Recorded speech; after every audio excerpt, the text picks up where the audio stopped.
Hi, ako po si Erlyn. Ito, nakatayo po ako sa taas ng canopies. Ayan, sa taas po ng mga puno. Ah, oh, may Ulysses butterfly. Ayan po, nandito po ako sa platform sa taas ng mga puno.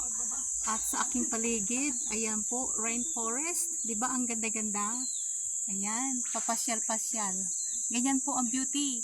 Pagka meron kang sariling business at kumikita po kahit nagbabiyahe. Ayan, 'di ba ang ganda? So, ngayon po ay aakyat ako sa platform. Ayan po, hanggang sa taas yan. So, para pong sa pag join sa ating business o kahit na anong business na meron, 'di ba? Kailangan na step by step aakyatin niya yan. So, one step at a time hanggang sa ma-reach ah, ang taas ng success. Ayan po. Ayan. Aakyatin lahat yan. Aakyatin niyang steps. Ayan. Hanggang pataas, ng pataas, ng pataas, ng pataas. So, hanggang ma-reach ang success. Ayan po.